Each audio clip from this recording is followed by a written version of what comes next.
Shalom, kembali lagi di renungan kita saat ini bersama saya Tony, mahasiswa STTI Yogyakarta. Saat ini kita mau sama-sama merenungkan sebagian besar kebenaran firman Tuhan yang terambil di dalam Jepanya pasal 3 ayat 16 sampai 17.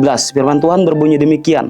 Pada hari itu akan dikatakan kepada Yerusalem, jangan takut, hai Sion, janganlah tanganmu menjadi lemah lesu. Tuhan Allahmu ada di antaramu sebagai pahlawan yang memberi kemenangan. Ia bergirang karena engkau dengan setia. Ia membaharui engkau dalam kasih-Nya. Ia bersorak-sorai karena engkau dengan sorak-sorai. Bapak, Ibu, Saudara yang diberkati oleh Tuhan, saat ini saya memberi renungan yaitu judulnya Tuhan Allahmu ada di antara kamu. Bapak, Ibu, kalau kita lihat konteks zaman Jepanya, Nabi Jepanya melayani sekitar tahun 640 sampai 620 sebelum Masehi, yaitu pada masa pemerintahan Raja Yosia, Bapak Ibu. Ternyata pada waktu itu, Bapak Ibu, zaman itu dipenuhi dengan kayak penyembahan berhala, ada kemunafikan religius dan ada penindasan sosial. Yaitu ada juga yang paling mirisnya orang Israel, yaitu mengabaikan terhadap hukum Tuhan, begitu Bapak Ibu. Jadi kalau Bapak Ibu baca dari pasal 1 sampai pasal 3, di pasal 1 itu Nabi Yesaya menegaskan bahwa di situ kayak ada penghakiman yang keras, begitu Bapak Ibu, yaitu terhadap Yehuda, bahkan terhadap bangsa-bangsa di sekitarnya, begitu. Jadi di ayat yang di pasal yang ketiga ini sangat istimewa. Di situ dikatakan bahwa berubah menjadi pengharapan dan pemulihan, dari hukum menjadi pengharapan dan pemulihan. Sebab Tuhan menjanjikan bahwa setelah penghukuman pasti akan ada namanya pemulihan bagi umatnya pada zaman itu. Bahkan pada umatnya zaman sekarang, bagi umat yang rendah hati dan setia, begitu Bapak Ibu. Jadi ayat 16 sampai 17 ini adalah bagian dari janji Tuhan, begitu. Adalah sebuah gambaran tentang pemulihan relasi antara Tuhan dan umatnya yang penuh damai dan sukacita. Bapak, Ibu, Saudara sekalian, dalam kehidupan yang penuh tantangan, mungkin ada kekhawatiran, mungkin kita sering merasa lemah, merasa takut, dan tidak tahu harus berbuat apa, begitu Bapak Ibu.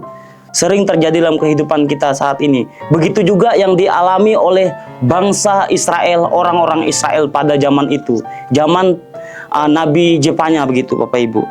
Jadi mereka merasa takut dan mereka merasa Allah itu tidak hadir dalam kehidupan mereka, Bapak Ibu.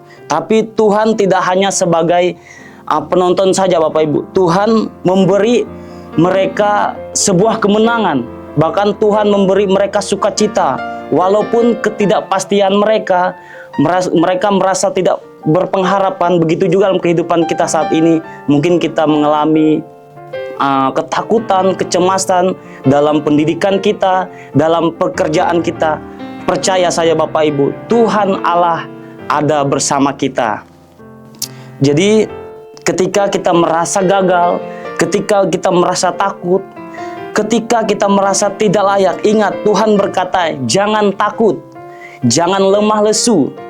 Karena yang berjalan bersama kita adalah Tuhan yang berkuasa dan yang penuh kasih. Dia bukan hanya mengampuni saja, tetapi juga memulihkan dan memberi sukacita atas kita. Jadi Bapak Ibu, yang perlu kita renungkan bahwa Tuhan selalu ada dalam keadaan kita, dalam ketidakpastian kita, begitu Bapak Ibu. Jadi Tuhan berjanji, itu pun akan terjadi dari dulu zaman orang-orang Israel, bahkan pada masa kita zaman ini orang-orang percaya. Tuhan Allah ada bersama kita. Jadi implikasinya dalam kehidupan kita masa kini, yaitu Tuhan tidak jauh, Dia hadir dan peduli. Di dunia yang terasa makin sibuk ini, kacau dan penuh ketidakpastian, banyak orang merasa sendirian, begitu Bapak Ibu. Mungkin saya pun mengalami, bahkan Bapak Ibu Saudara pun mengalami juga tentang hal itu. Termasuk orang percaya zaman sekarang. Jadi dalam ayat ini mengingatkan kita, begitu Bapak Ibu, bahwa Tuhan itu tetap dekat, bukan cuma sebagai pengamat, tapi sebagai pahlawan yang memberi kemenangan. Apa sih pengaruhnya kehadiran Tuhan? Kita bisa hidup dengan keyakinan, tidak pernah takut masa depan kita, karena kita tidak sendirian, karena kita ada bersama Tuhan. Implikasi yang kedua, kita harus tahu bahwa identitas kita ditentukan oleh kasih Tuhan, bukan kegagalan kita. Dikatakan ada frase di ayat yang ke-17 itu, Ia membaharui engkau dalam kasih-Nya. Banyak orang hari ini Bapak Ibu, dalam luka masa lalu, rasa malu atau penolakan terjadi dalam kehidupan. Tapi Tuhan justru memulihkan, bukan menghukum. Seperti yang dialami oleh orang-orang Israel pada waktu itu. Tuhan bukan hanya menghukum mereka, tetapi juga Tuhan memulih keadaan mereka. Ia tidak melihat kita dari masa lalu kita, tapi dari kasih-Nya yang memperbaharui kita. Ya Bapak Ibu, lebih singkatnya bahwa Jepanya pasal 3 ayat 16 pasal 7 ini mengingatkan kita bahwa kasih dan kehadiran Tuhan seharusnya mengubah cara kita melihat diri sendiri, orang di sekitar kita, bahkan dunia yang sudah kacau ini Bapak Ibu. Bahwa ingat, kehadiran Tuhan mengubah cara pandang kita begitu. Kita bisa hidup dengan keberanian, sukacita, dan harapan. Bahkan kita mengandalkan Tuhan dalam keadaan apapun, tetap percaya bahwa Tuhan Allah selalu ada bersama kita. Mari kita berdoa. Bapa di sorga, bersyukur, berterima kasih karena Engkau hadir di tengah-tengah kami.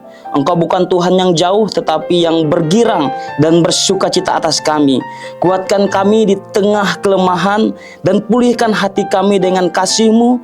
Ajari kami untuk hidup dalam sukacita dan pengharapan karena Engkau adalah Allah yang setia. Terima kasih Tuhan bila kebenaran firman Tuhan yang kami dengar saat ini bisa mengubah cara pandang kami, bahwa kami tahu kasih setianya Allah selalu ada buat kami. Di dalam nama Tuhan Yesus kami sudah berdoa dan mengucap syukur. Haleluya. Amin.